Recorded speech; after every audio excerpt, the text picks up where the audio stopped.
اعوذ باللہ من الشیطان الرجیم بسم اللہ الرحمن الرحیم سورۃ البقرہ آیت نمبر 8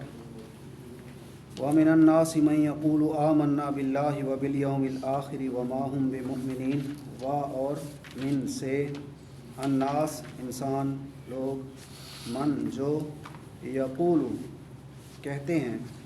آمنا ہم ایمان لائے باللہ بازر بھی سے پر اللہ اللہ پر باللہ اللہ پر وا اور بی پر الیوم دن الآخری آخری آخرت کا دن و بالیوم الآخری اور آخرت کے دن پر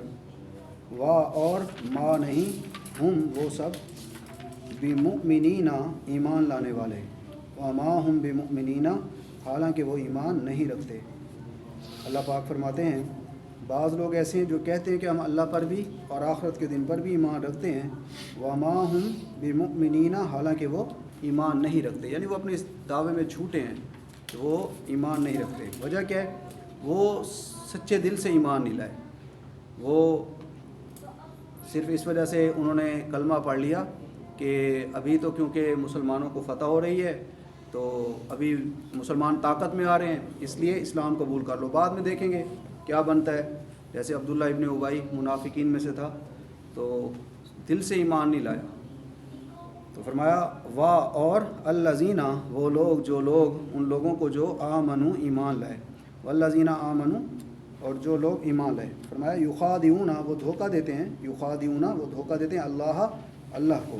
یخادعون اللہ وہ دھوکہ دیتے ہیں اللہ کو، وا اور الذین وہ لوگ جو لوگ آمنو ایمان لائے،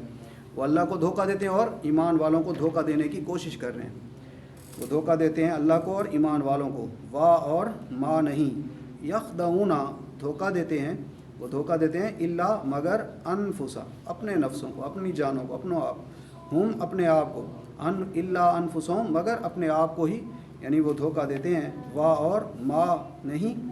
یشعرون وہ سمجھتے اور وہ سمجھتے نہیں ہیں۔ جیسے میں نے عرض کیا ما کہیں ما موصولہ ہوتا ہے تو اس کا مطلب ہوتا ہے جو، کہیں ما نافی ہوتا ہے نفی کے لیے بات ہوتی ہے نہیں، اور کہیں ما استفہامیہ ہوتا ہے وہاں سوال کے طور پر ہوتا ہے کیا،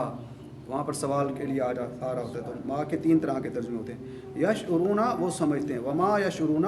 اور وہ شعور نہیں رکھتے، یعنی وہ دھوکہ دیتے ہیں اللہ کو اور ایمان والوں کو، لیکن وہ کسی کو بھی دھوکہ نہیں دے سکتے۔ اللہ کو کیا دھوکہ دیں گے؟ اللہ تو دلوں کے راز جانتا ہے، اور ایمان والوں کو کیا دھوکہ دیں گے؟ اللہ کے نبی صلی اللہ علیہ وسلم کا فرمان ہے اتقوا فراست المؤمن فإنہ ينظر بنور اللہ، مومن کے فہم و فراست سے ڈرو، وہ اللہ کے نور سے دیکھ رہا ہوتا ہے۔ لوگ سمجھتے ہیں یہ حافظ صاحب مولوی صاحب اسے پتہ ہی کچھ نہیں چلتا، یہ مفتی صاحب کو علامہ صاحب کو اور اولیاء اللہ کو پتہ ہی کچھ نہیں چلتا، اور سب سے بڑی بات اللہ کے رسول کے بارے میں منافقین کہتے ہیں ہم تو انہیں جھوٹے بہانے بناتے ہیں، جھوٹی قسمیں کھاتے ہیں، انہیں پتہ ہی نہیں چلتا۔ معاذ اللہ ایسی بات نہیں ہے۔ اللہ پاک فرمایا وہ دھوکہ دیتے ہیں اپنے آپ کو، کسی کو دھوکہ نہیں دے رہے، کسی کا نقصان نہیں، وما یشعرون انہیں شعور ہی نہیں ہے کتنا نقصان کر رہے ہیں۔ مر تو اب سب گئے وہ منافقین، تو انہوں نے اپنا ہی نقصان کیا۔ فی میں قلوب قلب کی جمع قلوب دلوں میں، ہم ان کے فی قلوبہم ان کے دلوں میں مرضن ایک مرض تھا، مرضن بیماری، ایک مرض تھا۔ وہ مرض کیا تھا؟ دنیا کی محبت، مال کی محبت، اپنی جان کی محبت، ان کے دلوں میں ایک مرض تھا۔ فا پس تو زیادہ کیا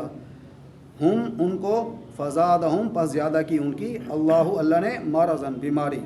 تو ان کے دلوں میں ایک مرض تھا، بیماری تھی، اللہ نے ان کے مرض کو اور بڑھا دیا۔ جو جس حالت میں چلنا چاہتا ہے اللہ تبارک و تعالیٰ زبردستی کسی کو ہدایت نہیں دیتا، اللہ نے دنیا آزمائش کے لیے بنائی ہے، ہدایت کے طریقے بھی بتا دیے، انبیاء کرام کو بھیجا، کتابیں اتاری، لیکن جو خود ہی گمراہی کی طرف جانا چاہے تو اللہ تبارک و تعالیٰ بھی اسے مہلت دیتا ہے، فوراً نہیں پکڑتا، رسی دراز کرتا ہے۔ تو فرمایا ان کے دلوں میں ایک مرض تھا، اللہ نے بھی اسی مرض پر انہیں زیادہ بڑھا دیا۔ وَلَهُمْ وا اور لا لیے ہم ان کے، وَلَهُمْ اور ان کے لیے عذاب ہے، علیم دردناک، بما با بھی اس لیے بسبب اس لیے انہوں نے ترجمہ کیا ما جو، بما بسبب اس لیے کہ کانو وہ تھے یکذبون جھوٹ بولتے، کیونکہ وہ جھوٹ بولتے تھے، وہ کہتے تھے ہم اللہ پر ایمان لائے ہیں، حقیقت میں وہ جھوٹ بولتے تھے، وہ دل سے ایمان نہیں لائے، وہ ایسے زبانی دعوے کرتے تھے اور دھوکہ دینے کی کوشش کرتے تھے اللہ کو، ایمان والوں کو۔ منافقین جو ہے وہ اس طرح کے دھوکہ دیتے تھے۔ وہاں پڑھیے لے لیں، وا زبر وا اور اذا جب، و اذا اور جب، قیلا کہا گیا، لا لام زبر لا لیے، ہم ان سے، و اذا قیل لہم اور جب ان سے کہا جاتا ہے، لا نہ یا مت، تفسدو فساد کرو تم، و اذا قیل لہم لا تفسدو اور جب ان سے کہا جاتا ہے کہ فساد نہ ڈالو زمین پر، فی الارضی زمین میں، فی میں الارضی زمین، جب ان سے کہا جاتا ہے کہ زمین میں فساد نہ کرو، قالو تو وہ کہتے ہیں، وہ سب کہتے ہیں، انما بے شک بلا شبہ، نحنو ہم سب، مصلحون اصلاح کرنے والے ہیں ہم تو، جب انہیں کہا جاتا ہے کہ اللہ پر ایمان لے آؤ، اللہ کے دین کی دعوت دی جا رہی ہے تمہیں، رسول اللہ صلی اللہ علیہ وسلم تمہیں اللہ کے دین کی طرف بلا رہے ہیں، ایمان لے آؤ، ان کی پیروی کرو، تو وہ کہتے ہیں ہم تو اصلاح کر رہے ہیں، یعنی ہم اصلاح کرنے والے ہیں، ہم لڑائی جھگڑا نہیں چاہتے، یہ جنگیں کرنا، یہ مشرکین مکہ سے، مکہ کے لوگوں سے، قریش سے جنگ کرنا، یہ تو جھگڑا کرنے والی بات کیا بات ہے، میٹھی میٹھی دعوت دیتے رہو، تبلیغ کرتے رہو، سارے نیک ہو جائیں گے ایک دن، پھر جب سارے نیک ہو جائیں گے تو اصلاح ہو جائے گی۔ تو اللہ کے نبی صلی اللہ علیہ وسلم سے بڑھ کر اچھے طریقے سے دین کی دعوت کوئی اور نہیں دے سکتا، آپ صلی اللہ علیہ وسلم سے بڑھ کر کوئی قرآن نہیں پڑھ سکتا، نہ سنا سکتا ہے، نہ دعوت دے سکتا ہے، لیکن آپ صلی اللہ علیہ وسلم کو بھی جہاد کرنا پڑا ان لوگوں کے خلاف جن کے مفادات تھے، ابو جہل کے مفادات تھے نا، بیت اللہ کی طرف سے بڑا ریونیو اکٹھا ہوتا تھا، مال اکٹھا ہوتا تھا، آج بھی جن کے مفادات ہیں وہ دین حق کو، اسلام کو قبول نہیں کریں گے، وہ کبھی اسلامی نظام نہیں آنے دیں گے، تو اس دور میں بھی جہاد ہوا، ابھی بھی جب اصلاح ہوگی تو جہاد ہی ہوگا۔ تو فرمایا وہ دھوکہ نہیں دیتے، صرف اپنے آپ کو دھوکہ دے، اور فرمایا وَإِذَا قِيلَ لَهُمْ لَا تُفْسِدُوا جب ان سے کہا جاتا ہے زمین میں فساد نہ کرو، فِي الْأَرْضِ قَالُوا إِنَّمَا نَحْنُ مُصْلِحُونَ تو کہتے ہیں ہم تو اصلاح کرنے والے ہیں۔ کل ہم نے کہاں تک پڑھا تھا؟ ابھی ایک ہی آیت پڑھی ہے، ایک آیت پڑھی ہے، آگے آیت پڑھ لیتے ہیں۔ الا خبردار، آگاہ ہو جاؤ، الا کا مطلب آگاہ ہو جاؤ، خبردار ہو جاؤ، انہم بے شک وہ، ہم وہ سب، الا انہم بے شک وہ سب، انا بے شک ہم وہ سب، تو انہم بے شک وہ سب، ہم المفسدون وہی یا وہ المفسدون فساد کرنے والے ہیں۔ آگاہ ہو جاؤ، دیکھو یہ بلا شبہ مفسد ہیں، حضرت صاحب نے ترجمہ کیا بلا شبہ یہ مفسد ہیں، فساد کرنے والے ہیں۔ واہ اور لیکن، لیکن کا مطلب لیکن، لا نہیں، یشعرون وہ سمجھتے، وہ شعور نہیں رکھتے، لا یشعرون وہ شعور نہیں رکھتے، ولیکن لا یشعرون لیکن وہ سمجھ نہیں رکھتے، یعنی انہیں سمجھ ہی نہیں ہے وہ اپنا کتنا نقصان کر رہے ہیں۔ ان کی بدبختی دیکھیں، ایمان تو لے آئے، کلمہ تو پڑھتے تھے، لیکن دنیا کے مفادات کی وجہ سے پیچھے ہٹ گئے،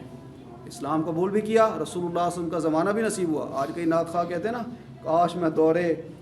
نبی میں اٹھایا جاتا تو سرکار کے قدموں میں پایا جاتا۔ ہو سکتا ہے جب جہاد کے لیے کہا جاتا نا نکل، اپنی جان اور مال کو اللہ کی راہ میں نکال، تو پھر اس وقت شاید وہ گھر ہی بیٹھا ہوتا دبک کے، تو کہاں ہوتا پھر وہ، جب جان کو بچا کے دبکا بیٹھا ہوتا گھر میں، منافقین میں شمار ہو جاتا۔ اللہ سبحانہ و تعالیٰ ہی بہتر جانتا ہے، جو اپنی جان اپنا مال اللہ کے راستے میں لگاتے رہنا، یہ اللہ والوں کا ہمیشہ سے طریقہ رہا ہے، اور جو نہ اپنی جان لگائیں، نہ اپنا وقت لگائیں، نہ اپنا مال لگائیں اللہ کے راستے میں، تو پھر ان کے لیے بڑے اندیشہ ہوتا ہے کہ کہیں وہ منافقت کی طرف نہ چلے جائیں۔ اللہ تبارک و تعالیٰ ہم سب کی حفاظت فرمائے، منافقت سے بچائے، آمین۔ وآخر دعوانا ان الحمد للہ رب العالمین۔